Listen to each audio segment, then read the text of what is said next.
Hello students, we are going to start with a new topic, that is blood vessels of the neck. We have seen the external carotid artery. Now the subclavian artery, as all of you know that from the arch of aorta, a right brachiocephalic artery starts directly from the arch of aorta. It bifurcates into common carotid artery and subclavian artery. Like that, in the left side of the body, in the midline to the left, from the midline to the left, the common carotid artery firstly starts directly from the arch of aorta, and left subclavian artery starts from the directly from the arch of aorta. So this is the difference between the right side and the left side. So subclavian artery, see the diagram, the bifurcation of a brachiocephalic artery into right common carotid artery and right subclavian artery directly from the arch of aorta. Left common carotid artery and left subclavian artery starts. Now the subclavian artery, little bit differences are there in the anatomy of right-sided subclavian artery and left-sided subclavian artery. See, this is the principal artery which continues as axillary artery for the upper limb. It also supplies the considerable part of the neck and brain through the branches. The origin, see, origin just I have told, it starts from the brachiocephalic artery bifurcation on the right side and directly from the arch of aorta from the left side. So on the right side it is a branch of the brachiocephalic artery. It arises posterior to the sternocleidomastoid joint. On the left it is a branch of the arch of aorta. It ascends, enters the neck posterior to the left sternoclavicular joint. So this is the difference between the origin. Both arteries pursue a similar course in the neck. Now the course, each artery arches after origin. The course is almost similar of right-sided and left-sided subclavian artery. So each artery arches laterally from the sternoclavicular joint to the outer border of the first rib, where it ends, becoming continuous with the axillary artery. See figure number 8.17. The scalenus anterior muscle crosses the artery anteriorly and divides it into the three parts.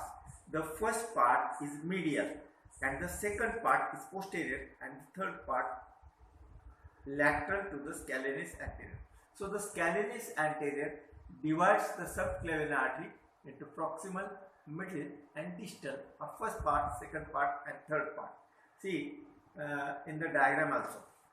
Now relations of the first part of the subclavian artery. Anteriorly, immediate relation from the medial to the lateral, right sided, and medial to the lateral to the left side. Immediate relations: common carotid artery, vagus nerve, internal jugular vein, sternothyroid and sternohyoid muscles and sternocleidomastoid muscles. They remain anteriorly to the artery. What is posterior-inferior? Posteriorly and little bit inferiorly. The suprapleural membrane, that is Simpson's fascia, that or you may say that opening, inlet of the thorax, cervical flora and apex of the lung.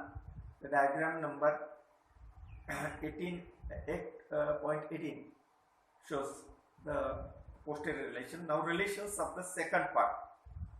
Anteriorly, scalenus anterior, exactly anterior. Suppose this is scalenus anterior, the proximal, middle or the second part and distal part. Like that, the posterior anterior relation scalenus anterior, right phrenic nerve deep to the prevertebral fascia and sternocleidomastoid muscle. Posterior or posterior inferior, suprapleural membrane, cervical flora and apex of lung. They are the posterior inferior relation of the second part and superior to the second part. there is an upper and middle trunks of the brachial fluxus. Then relations of the third part means the distal part, means distal to the scalenus anterior muscle. Anteriorly, middle one third of the clavicle, posterior border of the sternocleidomastoid, and posteriorly scalenus medius muscle, lower trunk of the brachial fluxus, cervical pleura and suprapleural membrane, and apex of lung. Then the superior relation, upper and middle trunks of the brachial fluxus. Then inferiorly fosse rib. These are the relations of the first part. Keep in mind, subclavian artery directly starts from the left side, from the arch aorta, and subclavian artery of the right side is the branch, bifurcating branch of the brachiocephalic artery. It is anteriorly crossed by the scalenus anterior muscle and divided into first part, middle part, second part, and third part, proximal, middle, and distal. Relations of the first part, relations of the middle or second part, and relations of the third part. Now, it gives off some branches, variable branches. First of all, from the first part, the branches from the first part, there are three branches from the first part, that is vertebral artery, internal thoracic artery, cervical trunk, which divides into three branches, that is inferior thyroid artery, suprascapular artery, and transverse cervical arteries. Then the fourth branch is a costo-cervical trunk, which divides it into two branches, superior intercostal and deep cervical artery. Now the branches from the second part or the middle part behind the scalenus anterior muscle. This artery comes in second part of a right side. Then third part, from the third part of the subclavian artery, the dorsal scapular artery, very occasionally. It gives only one branch, dorsal cervical artery, and it is only in some subjects. Now, this vertebral artery, see, this vertebral artery is the first and the largest branch of the first part of the subclavian artery. It runs a long course and ends in the cranial cavity by supplying the brain. See, we have seen the vertebral artery becomes continuous with the basilar artery. It enters into the cranium at the base of the brain, which forms the circle of Willis. We have already studied it. Then vertebral artery is the first and largest branch of the first part of the subclavian artery. Then it is divided into four parts. First part extends from the origin of the foramina transversarum of the sixth cervical vertebra. See diagram number 9.2. This part runs upwards and backwards into the angle between the scalenus anterior and the longus colli muscles behind the common carotid artery, the vertebral vein, and the inferior thyroid artery. Details of all of these four parts are described in prevertebral section. Details of all of these vertebral arteries. Now the internal thoracic artery. Internal thoracic artery arises from the inferior aspect of the first part of the subclavian artery, opposite to the origin of the thyrocervical trunk. The origin lies near to the medial border of the scalenus anterior. The artery runs downwards and medially in front of the cervical flora. Anteriorly, the artery is related to the sternal end of the clavicle. The artery enters the thorax, and by passing behind the first costal cartilage, it runs till to the sixth intercostal space, where it ends by dividing into superior epigastric and musculophrenic arteries. For course of this artery, see, in the course of a thorax, the branches and the course and relations of this internal thoracic artery has been described. We have already seen the internal thoracic artery when we learned the thorax. Now, the thoracocervical trunk, the name itself suggests. Thoracocervical trunk is a short, wide vessel which arises from the front of the first part of the subclavian artery, close to the medial border of the scalenus anterior and between the phrenic and vagus nerve. it almost immediately divides into inferior thyroid, suprascapular and transverse cervical arteries. See figure number 8.19 above, which is given to you along with this lecture. Refer the diagram. The inferior thyroid artery is described with the thyroid gland. In addition to this, other description of this inferior thyroid artery is also superior and inferior arteries supplies to the thyroid gland. We have already seen. The ascending cervical artery, which runs upwards in front of the transverse process of the cervical vertebra. The inferior laryngeal artery, which accompanies the recurrent laryngeal nerve and enters the larynx deep to the lower border of the inferior constrictor. Now, other branches which supply the pharynx, the trachea and esophagus and surrounding muscles. The suprascapular artery runs laterally and downwards and crosses the scalenus anterior and the phrenic nerve. It lies behind the internal jugular vein and the sternocleidomastoid. It then crosses the trunks of the brachial plexus and runs in the posterior triangle behind and parallel with the clavicle to reach the superior border of the scapula. It crosses above the suprascapular ligament and takes part in the anastomosis around the scapula. It is also described in the scapular region, the suprascapular artery that passes from the suprascapular notch, which converts the junction of the coracoid process and the superior border of the scapula. It converts into the notch.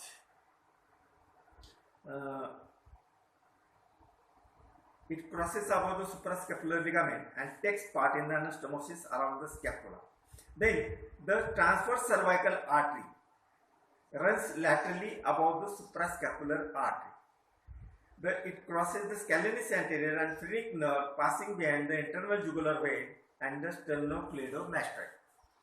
It then crosses the brachial plexus and floor of the posterior triangle to reach the anterior border of the trapezius, where it divides into the superior and deep branches. The superior branch accompanies. We have seen the that suprascapular triangle above the suprasclavicular triangle, that is short, and the suboccipital triangle and the inferior belly of the omoid muscle below to that. That superficial branch accompanies the spinal root of the accessory nerve till the lower end of the muscle. The deep branch passing deep to the levator scapulae and take part in the anastomosis around the scapula. The subscapular artery anastomosis we have seen in the scapular region. We have already studied the artery, suprascapular artery. Sometimes the two branches may arise separately, the superficial and the thyrocervical trunk and the deep from the third part of the subclavian artery.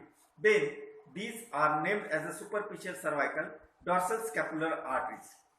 Dorsal scapular artery, one of the short and small artery, dorsal scapular artery. This artery occasionally arises from the third part of the subclavian artery. Occasionally, very rare. In only in some subjects this artery arises. Transverse cervical. If transverse cervical does not divide into superficial and deep branches, but continues as a superficial branch, the distribution of the deep branch taken over the dorsal scapular artery. Otherwise, it starts from the third part of the subclavian artery. Now, the costocervical trunk, one of the short trunk of the subclavian artery. Costocervical trunk arises from the posterior surface of the second part of the subclavian artery on the right side, but from the first part of the artery on the left side. It arches backwards over the cervical flora and divides into the descending superior, intercostal and the ascending deep cervical arteries at the neck of the first rib. Now, the superior intercostal artery descends in front of the neck of the rib and divides it into the first, second posterior intercostal arteries. Then deep cervical artery is analog to the posterior branch of the posterior intercostal artery. It passes backwards between the transverse process of the 7 cervical vertebra and the neck of the first rib.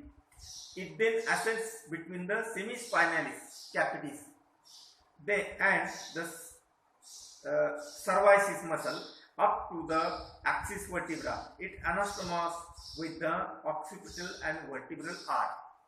This is the description. So I can revise: subclavian artery, right sided, left sided. Its course, origin. First of all, origin, course, and the description of the branches. From the first part, second part, and from the third part. And 2 to 3 clinical anatomy points and descriptions. 2 to 3 clinical anatomy points. First of all, third part of the subclavian artery can be effectively compressed against the first rib after depressing the shoulder.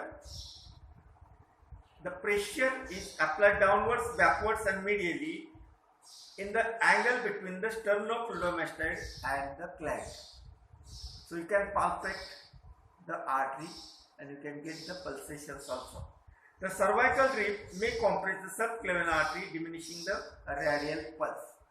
If by birth there is a cervical rib, cervical rib is there, that is accessory rib, if it is there. There are 12 pairs of the rib.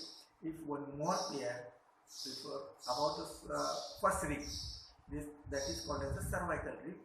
If it is present, it compresses the subclavian artery and the radial pulse get diminished due to the presence of the that accessory rib.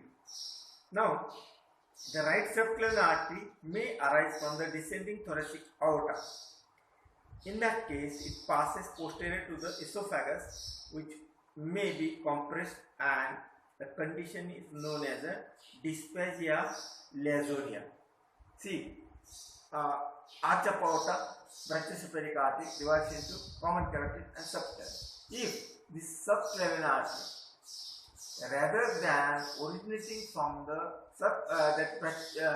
brachiocephalic artery, it may arise from the vertebral artery. It may arise from the descending thoracic aorta directly. So at that time, the condition is known, it passes behind the esophagus, and the condition is known as a dysphagia lusoria.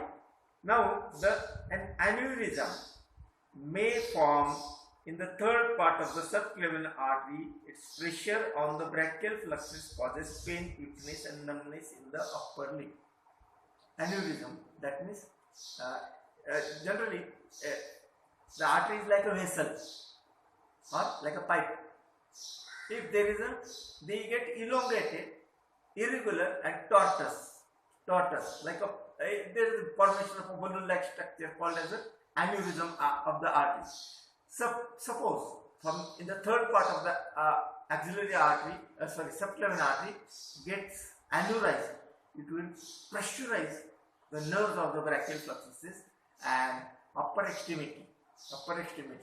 That side is upper extremity will give pain, numbness, and weakness of that limb, that sided limb. So these are the some this is one of the important clinical anatomy points. So that is compression by the aneurysm of the third part of the subclavian artery. Now, obstruction of the subclavian artery proximal to the origin of the vertebral artery may lead to the stealing of blood from the brain through the opposite vertebral artery. This may provide necessary blood to the affected site. The nervous symptoms are called as a subclavian steal syndrome. See, this is very rare thing. Obstruction in the subclavian artery may lead to more blood towards the brain, and again it come downward. This is called as a subclavian steal syndrome.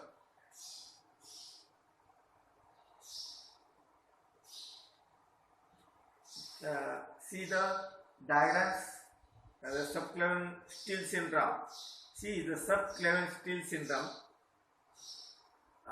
That goes if the subclavian artery is compressed of right side, the blood will go via right common carotid artery in the vertebral artery and will come back into the left sided subclavian artery, and the supply is maintained.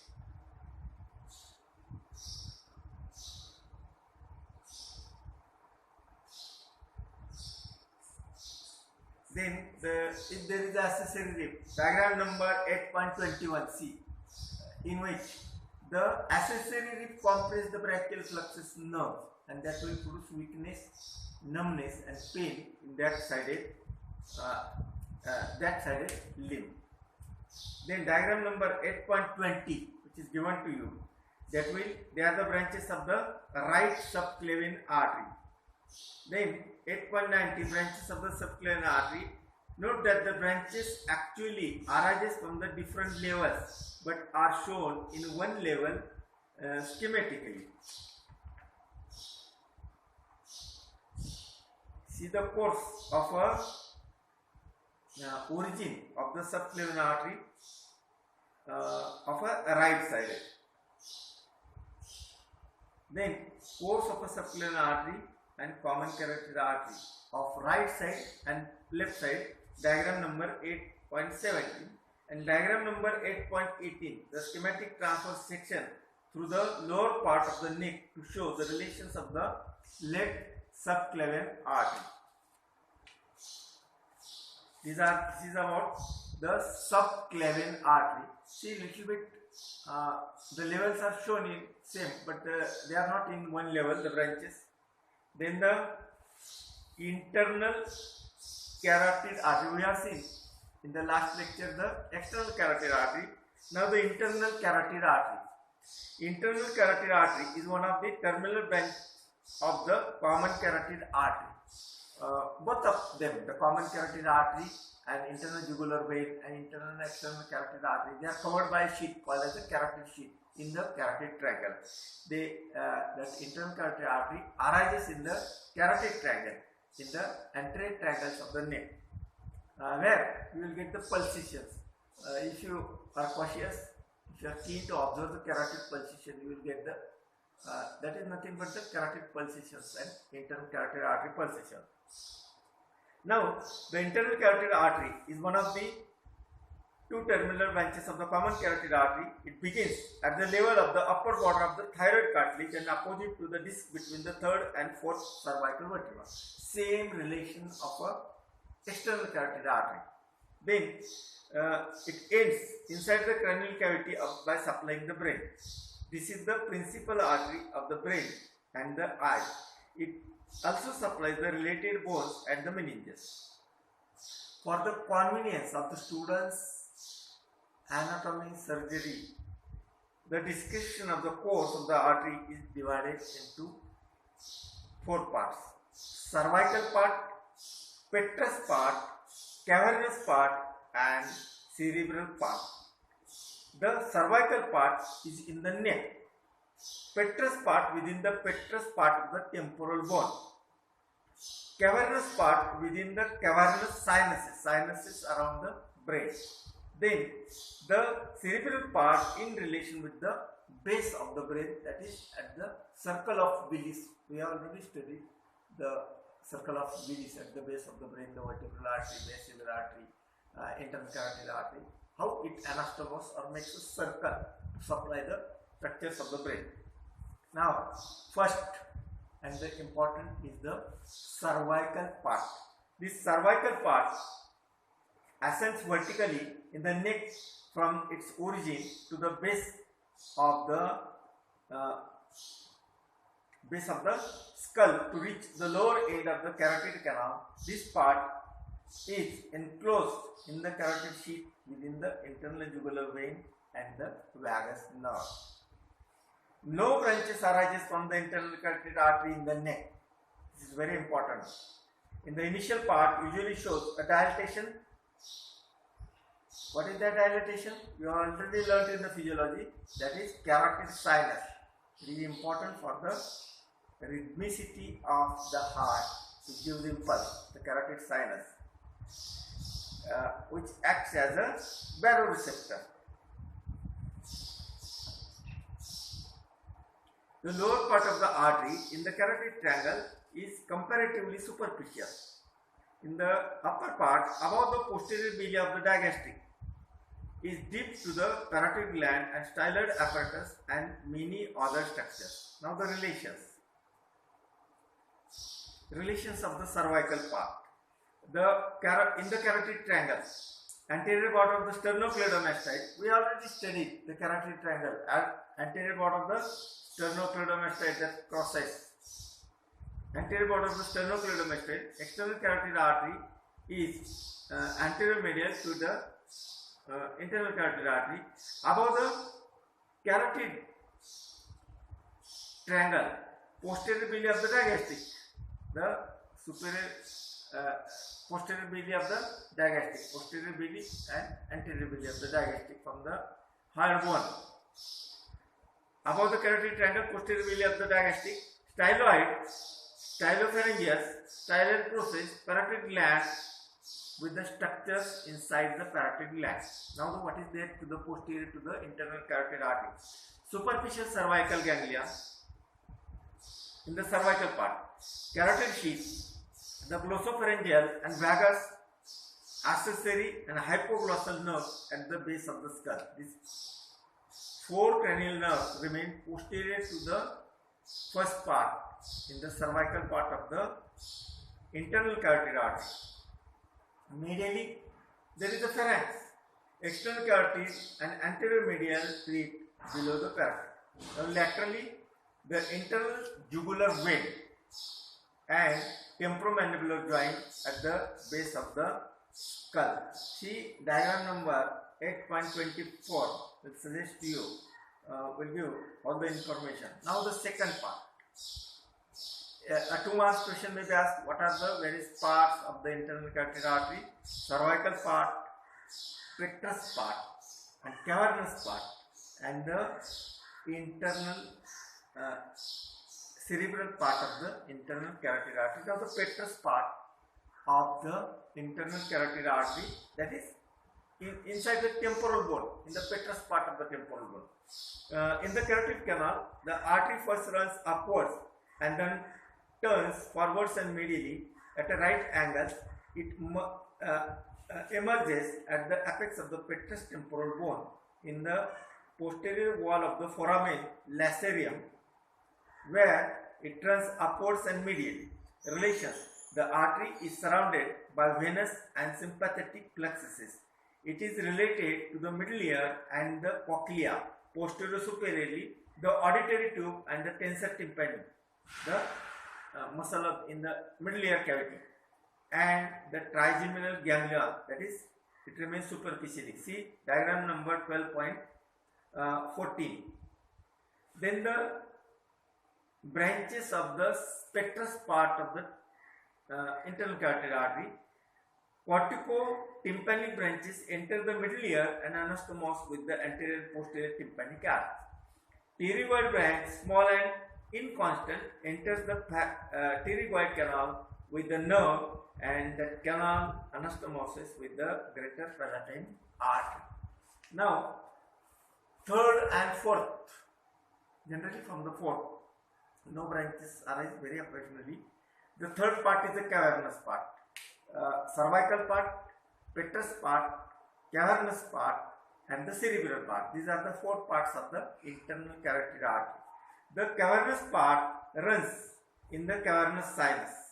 Diagram number 12.6. The cerebral parts, see the diagram for the correlation of the internal carotid artery. See, cerebral part lies at the base of the skull, that anastomose, that forms the circle of Willis we have seen at the base of the brain, the vertebral artery, basilar artery, internal carotid artery makes a circle that gives ophthalmic, anterior cerebral, middle cerebral and posterior communicating artery and anterior choroidal arteries. We have already seen the circle of Willis, and these are nothing but the branches of the circle of Willis from at the base of the brain. So this is all about the internal carotid artery, which is important. Very occasionally there is an aneurysm to these arteries, very occasionally, very rarely. Then before the circle of Willis, there is an anastomosis or the alternative blood supply. So this is all about the internal carotid artery.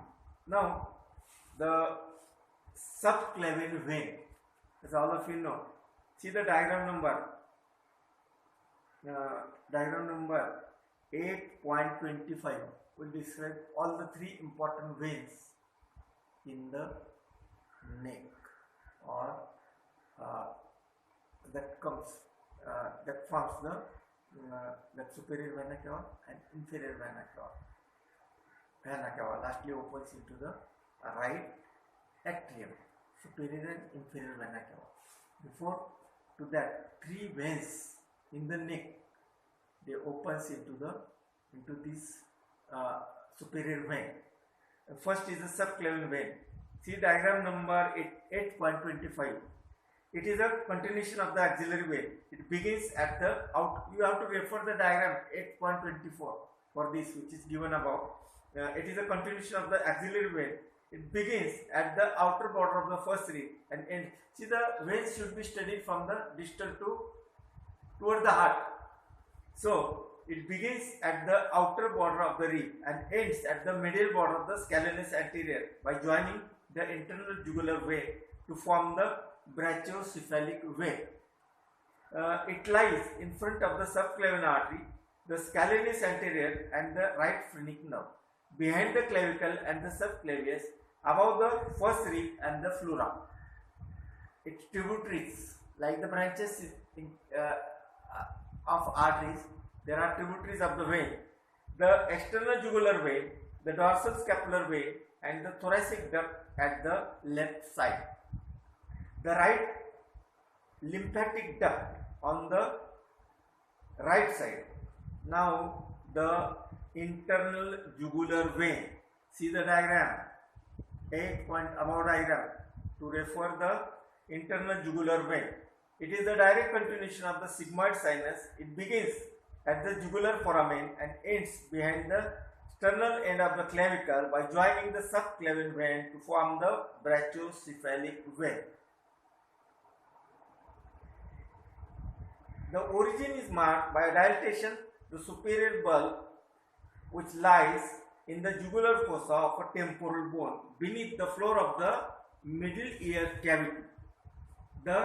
We have already seen below the middle ear there is a bulb-like structure in the floor of the middle ear cavity.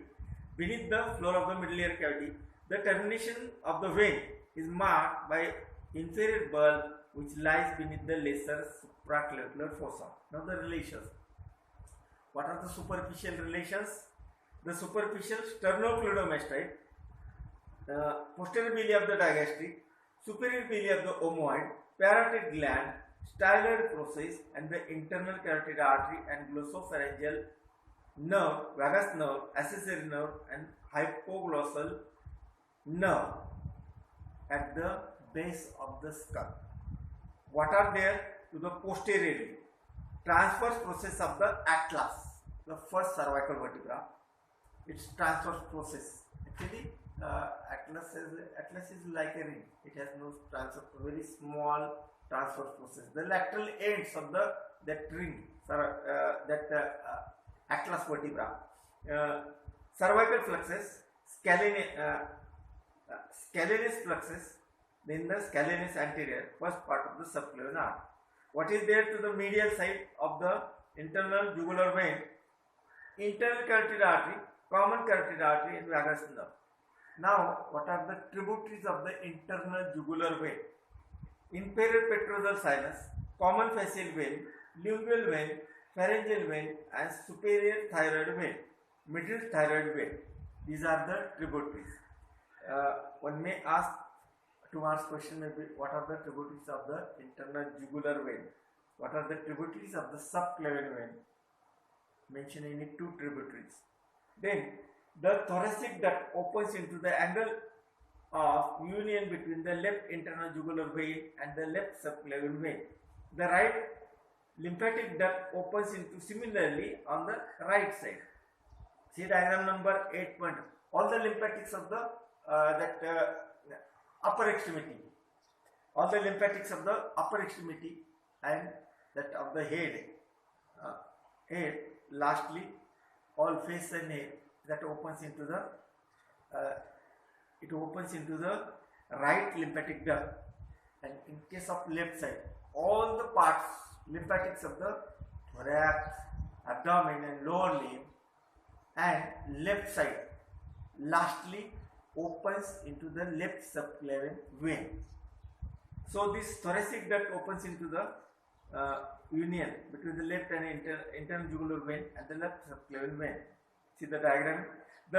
In the middle of the neck, the internal jugular vein may communicate with the external jugular vein through the oblique jugular vein, which runs across the anterior border of the sternocleidomastoid. This is the description. A 2 marks question may be asked. There is no weightage of a 5 marks question. So 2 marks question. Name the tributaries of the internal jugular vein. Name the tributaries of the subclavian vein. Now the clinical 2 important points regarding the internal jugular vein. Deep to the lesser supraclavicular fossa. The internal jugular vein is easily accessible for recording the venous pulse tracings. The vein can be cannulated by direct puncture in the interval between the sternal and clavicular heads of the sternocleidomastoid. In congestive cardiac failure or any other disease where venous pressure is raised, the internal jugular vein is markedly dilated and engorged. So the vein may get dilated whenever there is a congestion in the heart. Now the brachiocephalic vein. See the brachiocephalic vein in the diagram of the superior vena cava. Diagram number given above, 8.25. Brachiocephalic vein. The right sided brachiocephalic vein is 2.5 cm long. Is shorter than the left. Left is 6 cm long. See the diagram. See the brachiocephalic vein of right side and see the left side. See the diagram number 8.25. Right brachiocephalic vein is only 2.5 and left is long. Both they open into the superior vena cava. Right brachiocephalic vein. Each vein is formed behind the sternocleidomastoid muscle by the union of the internal jugular vein and the subclavian vein. The right vein runs vertically downwards, the left runs obliquely downwards at the angle behind the upper half of the manubrium sterni. The two brachiocephalic veins unite at the lower border of the right first costal cartilage to form the superior vena cava. So right sided and left sided brachiocephalic veins comes together to form the superior vena cava. Right brachiocephalic vein, the tributaries, vertebral vein, internal thoracic vein, inferior thyroid vein and first posterior intercostal vein. These are the tributaries. Left brachiocephalic vein has a vertebral following tributaries. Vertebral vein, internal thoracic vein, inferior thyroid vein, first posterior intercostal vein and left superior intercostal vein. Now the thymic and pericardial veins, they also open into the left brachiocephalic vein. So a 2 marks question may be asked, what are the tributaries of the brachiocephalic vein? Brachiocephalic vein. This is there may be any dilatation or increase in the venous pressure of these veins. they may be easily or markedly can be seen by naked eyes on the surface anatomy of the neck and thorax. So you may come to the conclusion for the further investigations.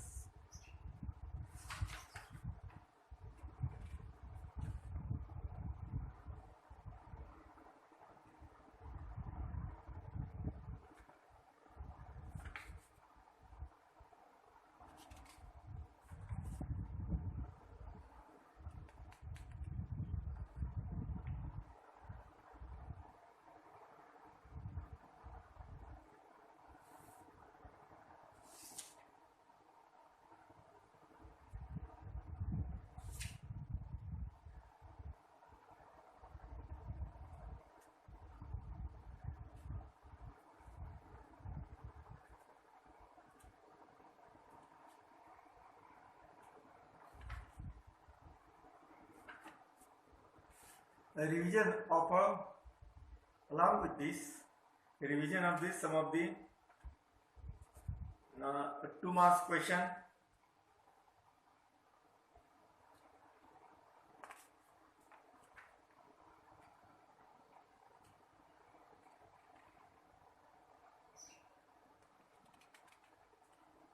Name the branches of the vertebral artery. The branches of the vertebral artery. There are the vertebral artery is basically vertebral artery is one of the 2 principal arteries which supply the brain that enters into the cranium. In addition to this above supply, it supplies the spinal cord, meninges and the surrounding muscles of the bone. It arises from the posterior superior aspect of the first part of the subclavian artery. Near the commencement, it runs a long course and ends in the cranial cavity by supplying the brain. We have already studied the circle of Willis, the vertebral artery and the basilar artery that divides and anastomos with the internal cerebral artery and communicate with the branches of the circle of Willis. It is divided into 4 parts. The first part extends from the origin of an artery from the subclavian artery to the transverse process of the 6 cervical vertebra. This part of the artery runs upwards and backwards in the triangular space between the scalenus anterior and the longus colli muscles called as a scalenovertebral triangle. See diagram number, figure number 9.3. The relations of the first part, anteriorly carotid sheath and common carotid artery, posterior and the vertebral vein and inferior thyroid artery, thoracic duct. Posterior to the first part, transverse process of the 7 cervical vertebra, stellate ganglion and ventral rami of the nerves. These are the branches from the first part of the that vertebral artery.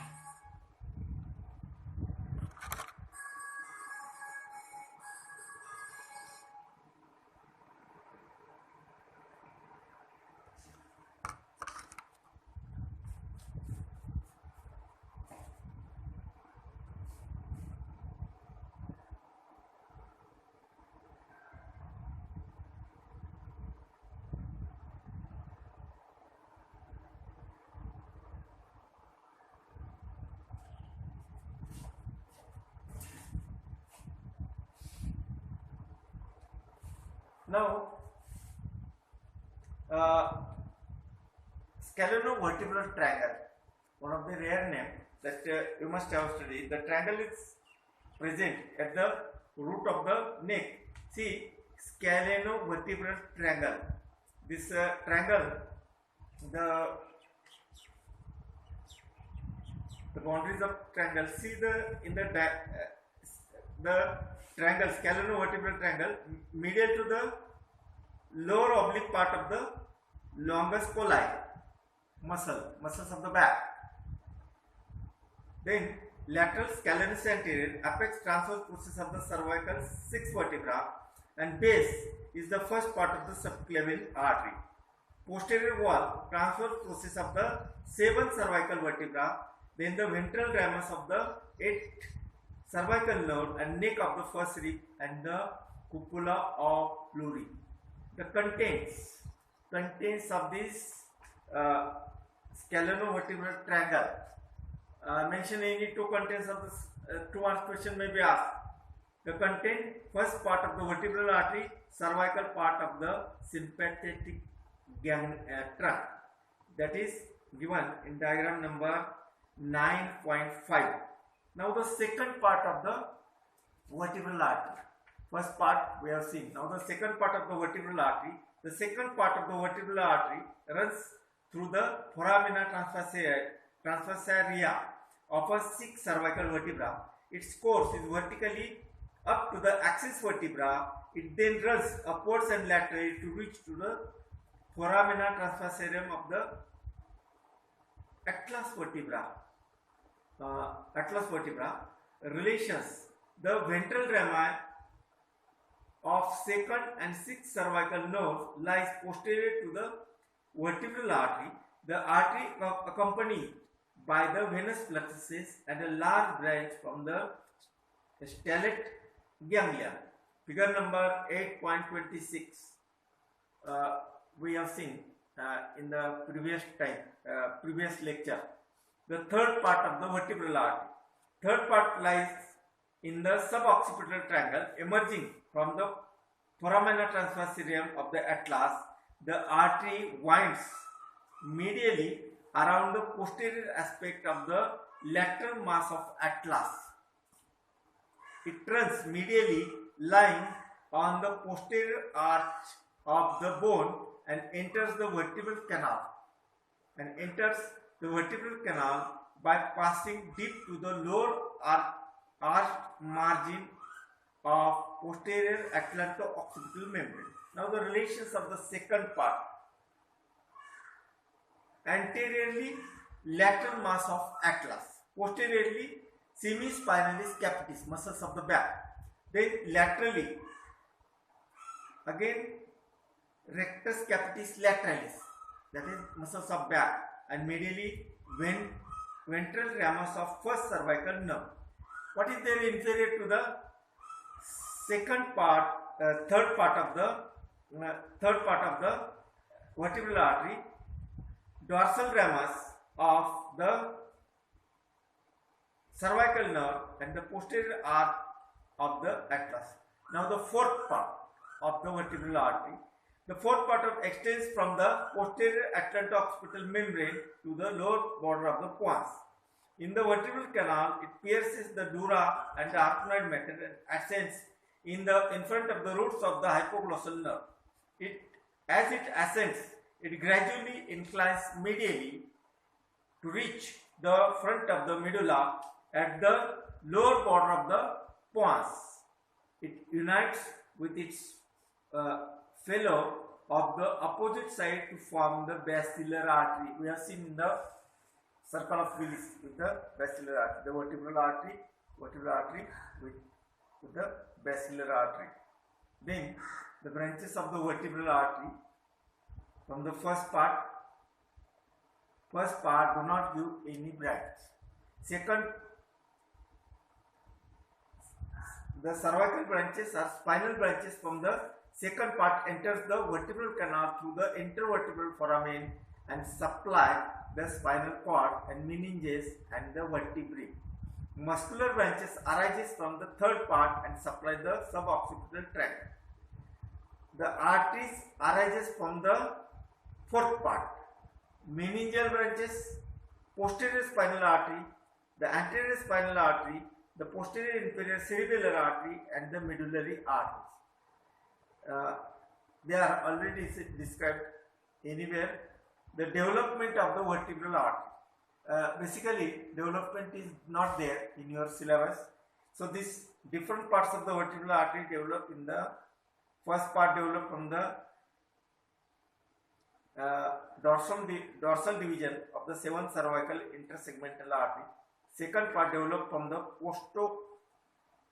postcostal anastomosis, and the third part from the spinal branch of the first cervical intersegmental artery, and fourth part from the preneural branch of the cervical intersegmental artery. So this is about the vertebral artery, one of the branch of the internal carotid artery. Divides into first, second, third and fourth. It is the branch of the internal carotid artery. So see, correlate with the diagram and see. Now the structures in the prevertebral and paravertebral region, the scalene muscles are there. These are usually 3 scalene muscles. Name the scalene muscle. 2 marks question may be asked. They are the scalenus anterior, scalenus medius and scalenus posterior. The scalenus medius is the largest and the scalenus posterior is the smallest of 3. These muscles extend from the transverse processes of the cervical vertebrae till to the first 2 ribs. They can therefore either elevate the ribs or bend the cervical part of the vertebral column laterally. These muscles are these 3 muscles with their origins, insertions and actions and nerve supply. See the scalenus anterior. It originates from the anterior tubercles of the transverse process of the cervical vertebra, 3rd, 4th and 5th and 6th, and it is inserted into the scalenus tubercle and the adjoining ridge on the superior surface of the first rib between the subclavian artery and vein. It is supplied by cervical 4th and cervical 5th and 6th cervical spinal nerve. Flexion of the cervical spine rotates the cervical spine, flexion and rotation. Then elevate the first rib during inspiration and stabilizes the neck along other muscles. Now the scalenus medius. 3 scalenus muscles are there. Scalenus anterior, scalenus medius and scalenus posterior. Scalenus medius origin from the posterior tubercle of the transverse processes of cervical vertebra, transverse processes of the axis and sometimes also in the atlas vertebra. The insertion of the scalenus medius is on the superior surface of the first rib behind the groove for the subclavian artery. It is supplied by the ventral rami of nerve cervical 3rd spinal nerve, 4th, 5th, 6th, 7th and 8th cervical nerve. Its action is lateral flexion of the cervical spine, elevation of the first rib and stabilizes neck along with the other muscles. Now the scalenus posterior. Scalenus posterior origin from the posterior tubercles of the transverse processes of the cervical vertebra 4th, 5th and 6th. It is inserted on the outer surface of the second rib behind the tubercle of the serratus anterior, and scalenus posterior is supplied by the ventral rami of cervical spinal nerve number 6, cervical spinal nerve number 7 and 8th cervical nerve. The action of the scalenus posterior: lateral flexion of the cervical spine, elevation of the second rib and stabilizes neck along with the other muscles. The medial border of these muscles, the scalene muscles, the medial border in its lower part, see the medial border of the muscle is related in its lower part as an inverted V-shaped interval formed by the diverging borders of the scalenus anterior and the longus colli. The interval may contain the important structures: vertebral vessels, inferior thyroid artery, sympathetic trunk and first part of the subclavian artery, and transverse of the lower part of the traverses the lower part of the gap. On the other side, the thoracic duct arches laterally at the level of the 7 cervical vertebra and transverse process. The carotid sheath covers all the structures of the mentioned above. The sternocleidomastoid covers the carotid sheath. In the upper part of the scalenus anterior is separated from the longus capitis by ascending cervical arch. Lateral border of this muscle is related to the trunks of the brachial plexuses and the subclavian artery, which emerges at the border and enters the posterior triangle. See figure number 9.4 and figure number 9.5. These figures suggest the relations of the scalene muscles. So, in today's lecture, the 2 marks question: enumerate the scalene muscles, scalenus anterior, scalenus posterior, and scalenus medius. These are the 3 scalenus muscles. Then, the branches of the vertebral artery, meningeal arteries. Vertebral artery enters into the cranium, into the brain, and anastomos. It makes it participates in the formation of a circle of Willis that supplies to the brain. Meningeal branches, posterior spinal branch, anterior spinal artery, posterior inferior cerebellar artery, and medullary artery. Then the muscular in the cervical region, it gives only 2 branches. One of the branch is for the it supplied to the intervertebral foramen by supply the spinal cord, and muscular branches arises from the third part to supply the suboccipital muscles. Now the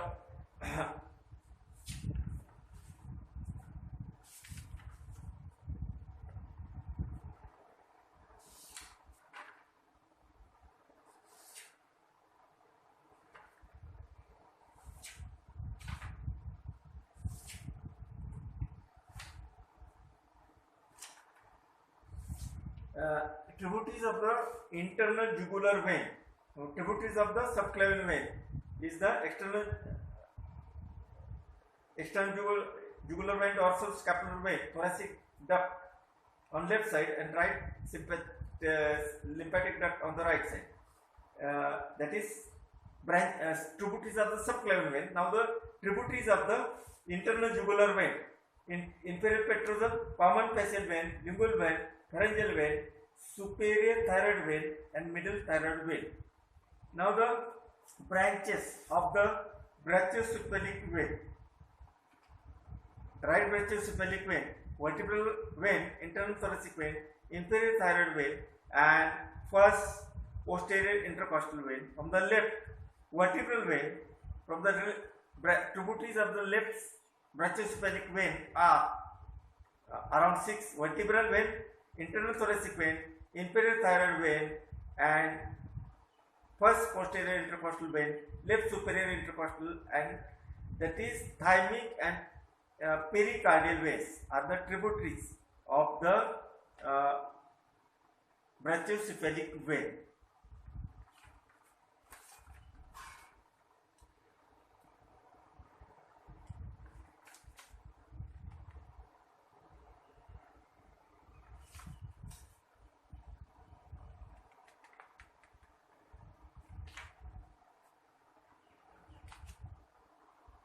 The prevertebral muscles. Name the prevertebral muscles. Longus colli is also called as a cervicis, longus capitis, rectus capitis, and rectus capitis lateralis. These are the 4 prevertebral muscles. And the vertebral artery, the branches of the vertebral artery. We just have seen the branches of the vertebral artery. It is one of the important 2 marks question. So this is all about the little bit odd questions like that of tributaries of the brachiocephalic, tributaries of the subclavian, jugular vein, internal jugular vein, then the prevertebral muscles, Then we have seen the last topic we have seen, that is the scalene muscles. Scalene muscles, 3 scalene muscles are there, and with its descriptions.